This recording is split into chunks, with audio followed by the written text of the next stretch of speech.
Boa noite, amigos. Boa noite, família Ceaua. Graças a Deus, mais uma vez aqui estamos, reunidos, para mais um momento de reflexão, para mais um momento de aprendizado das lições de Jesus. Vamos estudar mais um trecho de O Evangelho segundo o Espiritismo, as lições de Jesus.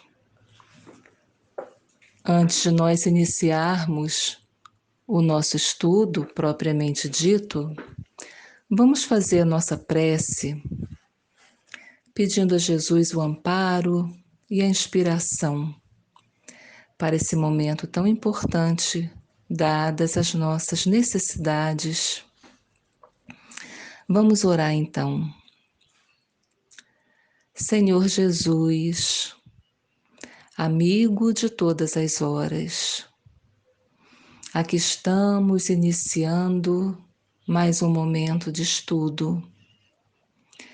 E para esse momento, Senhor, pedimos a Tua companhia, as Tuas bênçãos, para que envolvidos na Tua paz, estejamos receptivos e reflexivos, Senhor, em torno da mensagem da noite de hoje. Já agradecidos pela oportunidade, nós iniciamos o nosso estudo, desejando, Senhor, pedindo, seja conosco. Graças a Deus. Meus amigos, nós estamos estudando o capítulo 11 de O Evangelho segundo o Espiritismo. Esse capítulo tem como título Amar o próximo como a si mesmo. Estamos no item 14, Caridade para com os criminosos. Nós consultamos o livro O Céu e o Inferno, de Allan Kardec, da Codificação Espírita, e trouxemos aqui uma situação de um homem que, quando esteve encarnado, se envolveu com atrocidades, com crime, e foi condenado, executado. E depois disso, ele se comunica através de um médium, onde Allan Kardec estava numa reunião mediúnica em que Allan Kardec estava, e esse espírito se comunica. Para surpresa de todos, ele vem relatar a sua situação na espiritualidade. Então, nós vamos destacar alguns trechos da mensagem, que é muito longa. Vamos aqui trazer apenas algumas situações desse espírito. Então, Allan Kardec diz que o médium foi tomado de extraordinária agitação no momento dessa comunicação e começou a traçar caracteres muito grossos, após o que rasgou o papel e exclamou: "Arrependo-me, arrependo-me". Esse espírito manifestava gestos de desespero, tamanha era a sua aflição, seu sofrimento, o tom da voz, as súplicas ficaram profundamente marcadas nos que estavam ali ouvindo, participando daquele momento, e levou a todos assim uma comoção. Todos ficaram muito comovidos com o estado daquele espírito, o estado espiritual dele. Ele dizia: piedade, muito necessito dela, pois não sabeis o que sofro. É horrível. A guilhotina. Ele foi executado pela guilhotina. E ele dizia ainda: as minhas vítimas ali estão ao redor, a mostrar-me suas feridas, a perseguir-me com seus olhares. Então ele vivia isso no local onde ele se encontrava espiritualmente. Esse homem, esse espírito, vivia essas aflições, além da dor, da lembrança, a presença daqueles a quem ele tinha feito muito mal ali cobrando, né, com aqueles olhares, perseguindo ele, mostrando as feridas causadas por aquele espírito. Ele continua dizendo: acreditava que depois da morte tudo estaria terminado. Entretanto, quando me julgava aniquilado para sempre, que terrível despertar! Se todos os homens pudessem saber o que há para além da vida, saberiam também quanto custam as consequências do mal. Por certo, não haveria mais assassínios, nem criminosos, nem malfeitores. E esse espírito continua sua lamentação, relatando seus sofrimentos e pedindo, implorando ao grupo que ali estava prece, né? Implorando prece. Esse relato está no livro O Céu e o Inferno, no capítulo 6 da segunda parte, Criminosos Arrependidos. É Jacques Latour quem se comunica. Então, meus irmãos, como esse relato, nós também trouxemos aqui uma mensagem que está no livro Evangelho segundo o Espiritismo, uma mensagem de Isabel de França, onde temos o título Caridade para com os Criminosos. Essa companheira vai conversar conosco, trazer a sua mensagem de compreensão, de indulgência para com aqueles que trouxeram tantas aflições à sociedade, que fizeram tanto mal a alguém. Ela diz assim: a verdadeira caridade constitui um dos mais sublimes ensinamentos que Deus deu ao mundo.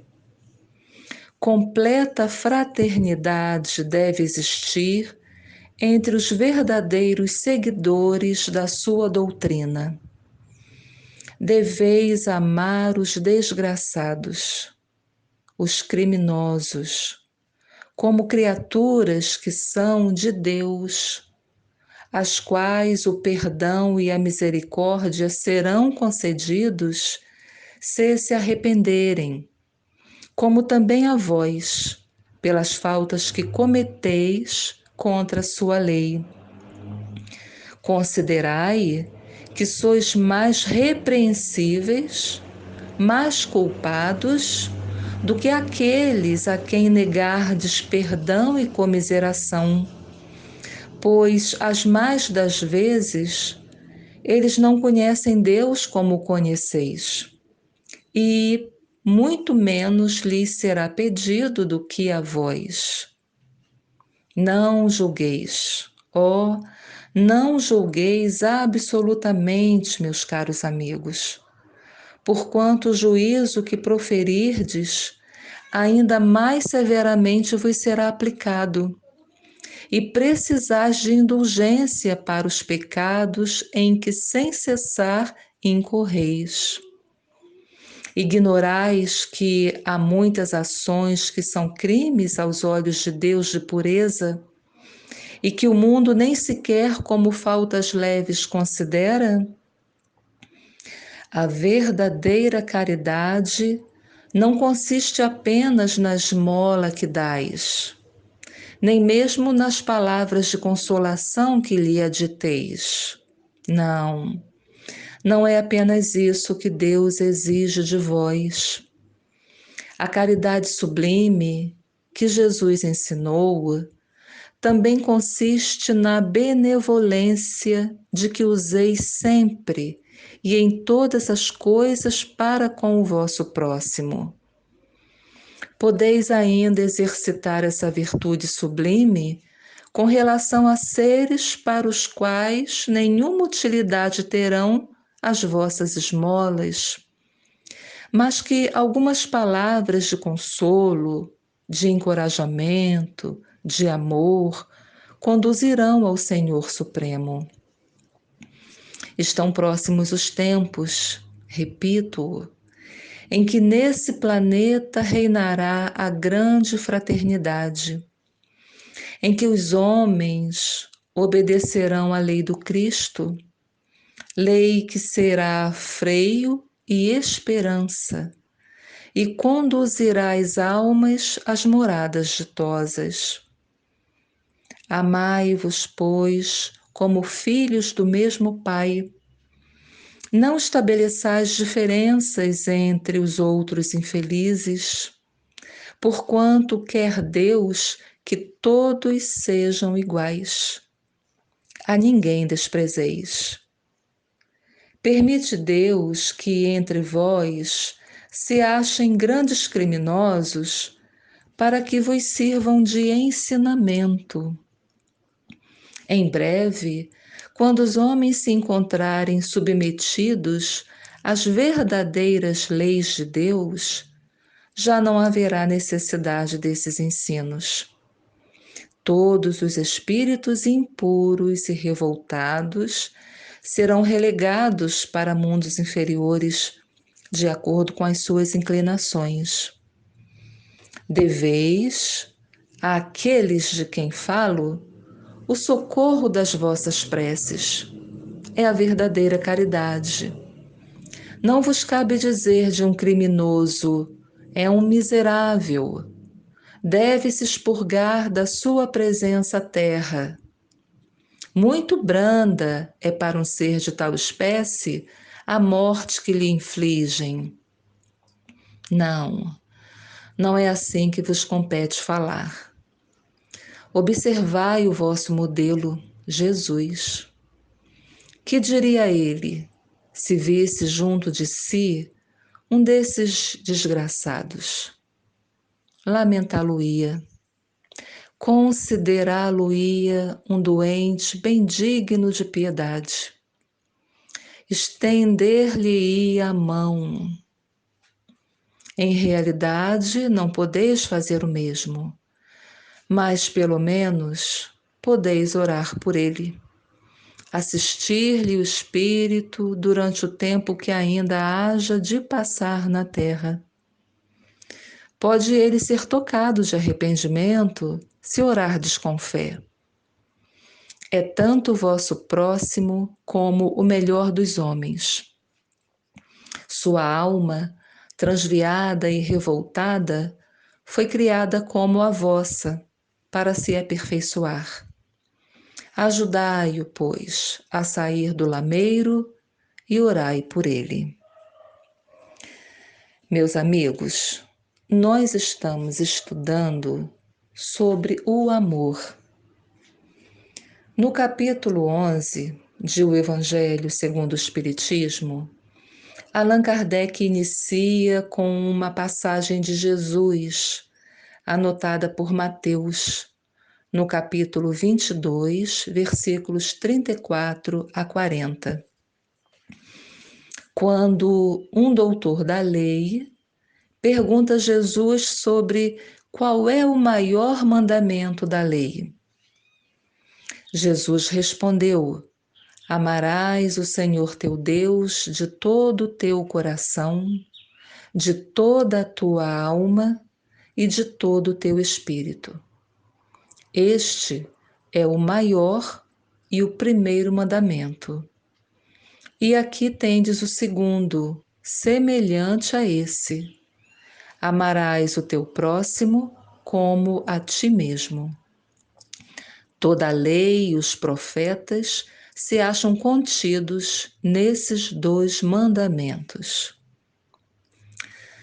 Está aí o maior mandamento da lei de Deus. Eis o que Deus espera dos seus filhos, que amem indistintamente. Amar o próximo como a si mesmo é fazer pelos outros o que gostaríamos que os outros fizessem por nós. Amar o próximo como a si mesmo é a expressão mais completa da caridade. E fora da caridade, nós aprendemos que não há salvação. Há pessoas imensamente generosas que são tocadas de compaixão diante das necessidades do seu próximo, estendem as mãos amigas de socorro e de amizade, repartem o pão mesmo quando se tem pouco. Pessoas que têm palavras de bom ânimo, de esperança, de coragem. Quando estão diante dos tormentos coletivos, essas pessoas desempenham seu papel de cidadão e são solidários e muito generosos. Algumas pessoas, mesmo em situação econômica de relevo, não se envaidecem e procuram auxiliar todos que lhes procuram, que buscam seu apoio ou necessitam de orientação espiritual. Esses homens e mulheres bem intencionados contribuem em favor da sociedade, inclusive com os bons exemplos de dignidade, de fraternidade. Não importa, meus irmãos, se essas pessoas abraçam ou não uma religião. Elas agem pelos bons sentimentos e pelo seu caráter. Algumas dessas pessoas se destacam no seu meio, são reconhecidas e elogiadas no ambiente de trabalho, na família, na instituição religiosa, na vizinhança. São pessoas que aprenderam a abrir o coração, não cobram recompensa pelo que fazem, não esperam retribuição afetiva, fazem o bem porque isso lhes faz bem. Joana de Ângeles, no livro Diretrizes para o Êxito, traz uma mensagem chamada Sublime Ação. Joana de Ângeles é aquela benfeitora espiritual que trabalha muito com Divaldo Pereira Franco. Então, Joana de Ângeles, nessa mensagem, ela completa dizendo assim: entretanto, a verdadeira caridade, conforme a entendia Jesus, é mais profunda. Nós acabamos aqui de pontuar vários comportamentos amorosos, comportamento de acolhimento, comportamento de caridade de muitas pessoas.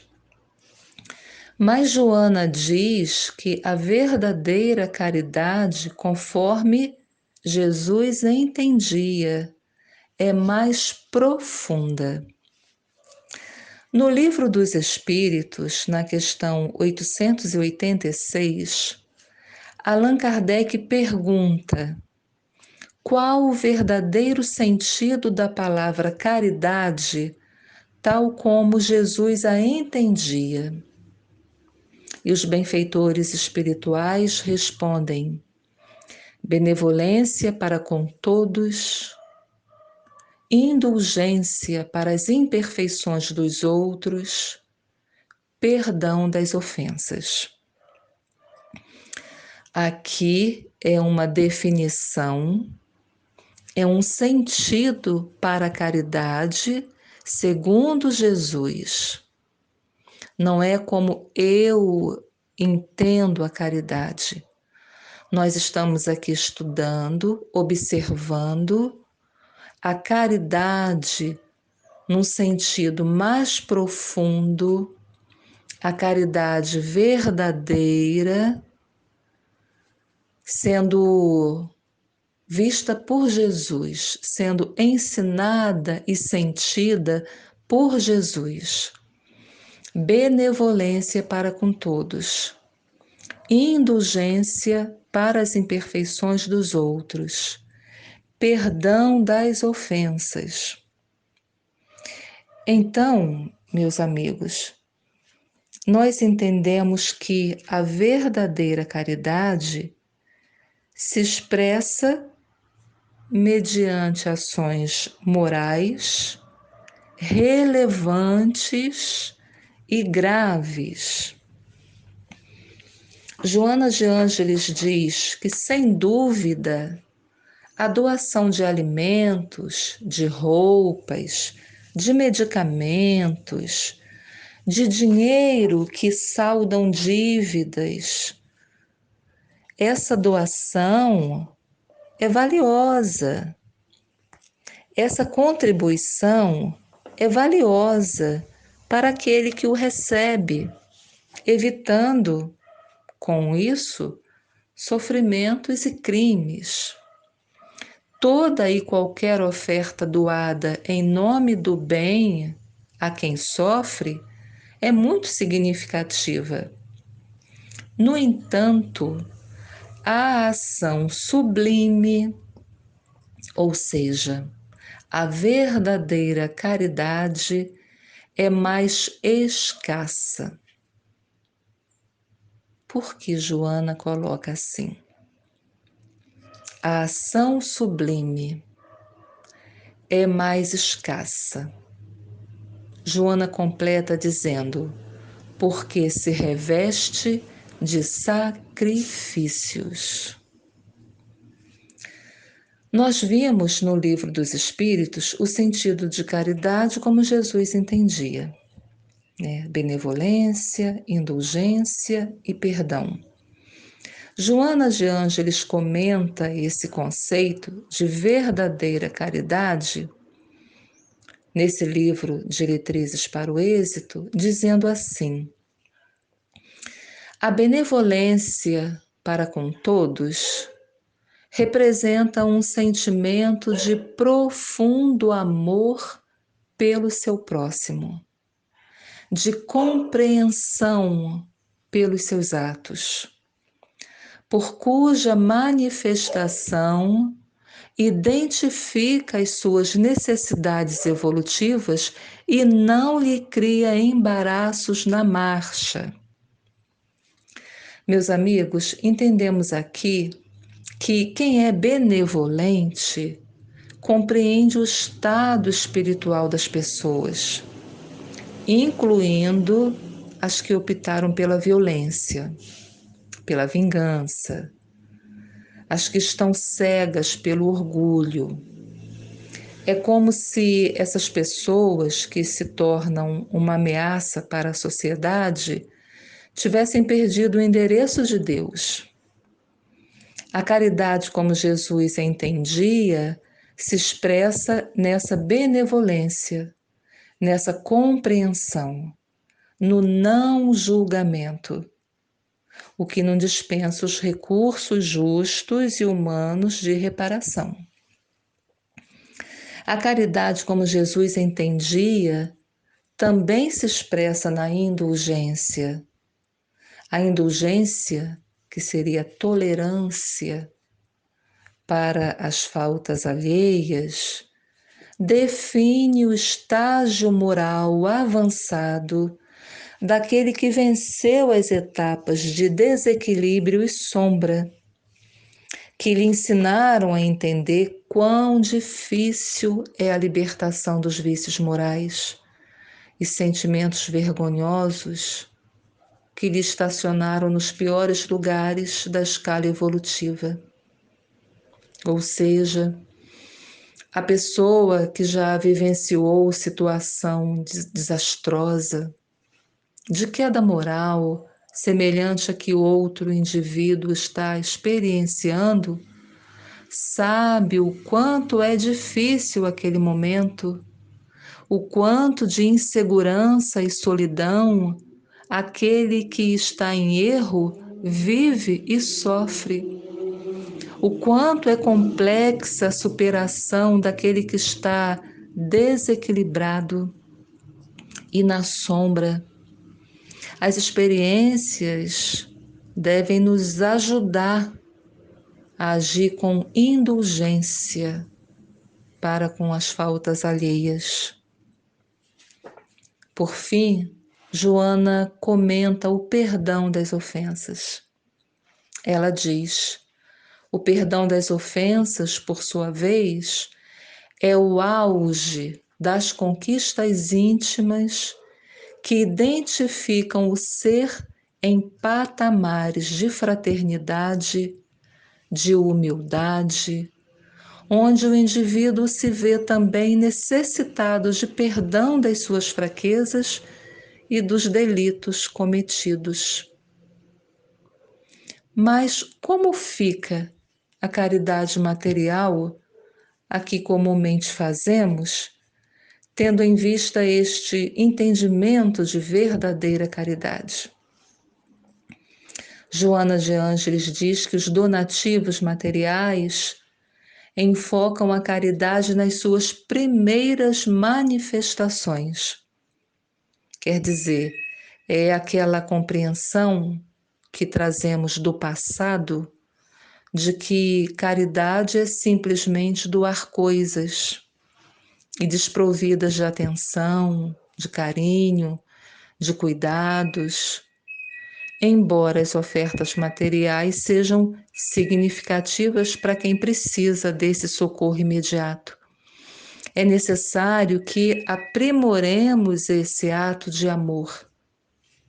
Então, Joana diz que os donativos materiais enfocam a caridade nas suas primeiras manifestações, avançando para as expressões morais. Então, nós começamos assim, no exercício da caridade, nós começamos dessa forma, doando coisas, doando o que sobra, nos desfazendo de algo que ocupa um espaço, ou mesmo quando doamos, repartindo o pouco que temos, mas o nosso exercício de caridade paira aí.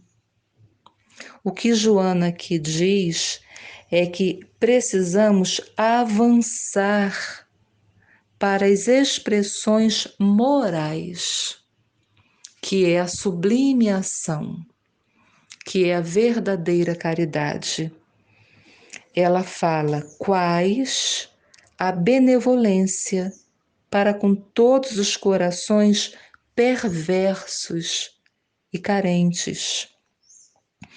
A tolerância, que é a indulgência, ante as debilidades morais que nos cercam. Esquecimento do mal e apoio àquele que praticou o mal, ou seja, perdão. perdão das ofensas. Não bastará tolerar e até mesmo perdoar o mal que nos é dirigido, mas, sobretudo, auxiliar aquele que derrapou na insensatez e gerou a situação infeliz. E aí, meus amigos, está o nosso desafio maior: amar indistintamente. O Evangelho segundo o Espiritismo, lá no capítulo 11, que tem como título Amar o Próximo como a Si Mesmo, nos diz: o amor resume a doutrina de Jesus inteira, porque é o sentimento por excelência.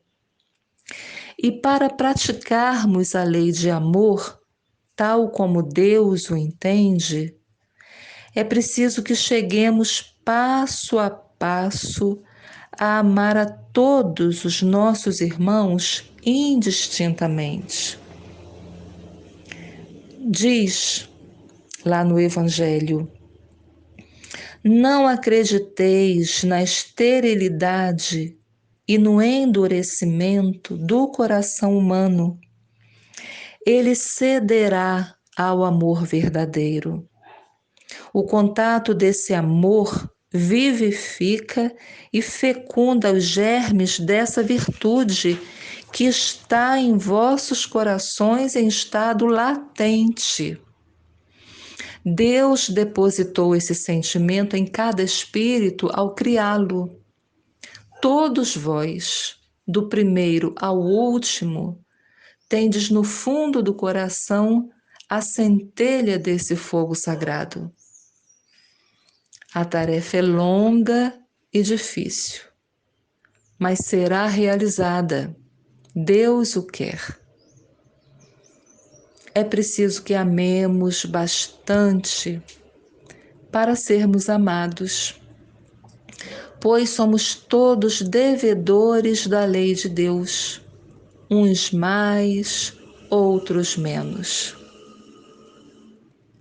Meus amigos, encerrando essa breve reflexão em torno da necessidade do amor indistinto, nós vamos deixar aqui algumas citações. A primeira está na primeira epístola de Pedro, capítulo 4, versículo 8. Acima de tudo, porém, tende amor intenso uns para com os outros, porque o amor cobre a multidão de pecados. E em Mateus, no capítulo 9, versículo 13, Jesus disse: ide, pois, e aprendei o que significa misericórdia quero e não sacrifício. Com efeito, eu não vim chamar justos, mas pecadores. Convidamos todos para a leitura do capítulo 11 de O Evangelho segundo o Espiritismo. Lá aprenderemos sobre a importância e necessidade do amor para todas as circunstâncias da vida. Agradecemos por esse momento. Vamos fazer a nossa prece. E nessa prece vamos mentalizar esse sentimento. Vamos pedir a Jesus que nos ajude a desenvolver esse amor indistinto, desenvolver a benevolência, desenvolver a indulgência, desenvolver o perdão. É um exercício que precisamos fazer, um exercício do qual não devemos descuidar. Busquemos leituras que falem sobre esses sentimentos. E nas nossas orações, vamos pedir a Jesus que nos ajude a desenvolvê-los, que tenhamos vigilância, atenção, desejo real de vivenciá-los, porque nós precisamos de cada um deles. Vamos então à nossa prece. Senhor Jesus, amigo de sempre, é um breve momento, Senhor, em que nos reunimos. É um breve momento de reflexão em torno dos teus ensinos, mas é tão importante. Esse momento é tão necessário a nós, é tão valioso, Senhor. São citações evangélicas, são lições que nos trazem para o lugar que precisamos estar, que precisamos ocupar, o estado de humanidade, o estado de solidariedade, de compreensão, de perdão, de amor, Senhor.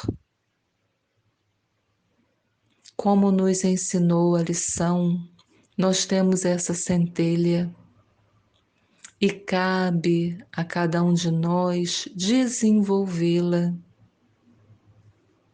E como, Senhor, nos faz falta esse sentimento. Nós sabemos que o mundo só ficará bem se nós vivenciarmos o amor. Senhor Jesus, nos fortaleça esse ânimo, essa vontade, essa disciplina de buscarmos o amor, de desenvolvermos o amor, vencendo as dificuldades naturais, vencendo essas dificuldades, superando-as, sempre com esperança, não desistindo dessa certeza de que o amor cura, de que o amor salva, de que o amor constrói. Nos abençoe, Senhor. Permita a presença de benfeitores em nossos lares, nos protegendo de todo mal, nos ajudando nessa construção, nesse processo de superação das mazelas e de busca constante dos melhores sentimentos por toda a humanidade, Senhor. Especialmente pelos que esqueceram do endereço de Deus, pelos que vivem a vida material, pelos que vivem a vida mergulhados no orgulho, no egoísmo, na vaidade, na indiferença. Pedimos, Senhor, que os abençoe, que possa mover em seus corações um sentimento de bondade pelos animais, pelas nossas matas, a tua proteção, Senhor. Agradecemos e encerramos esse momento. Que assim seja.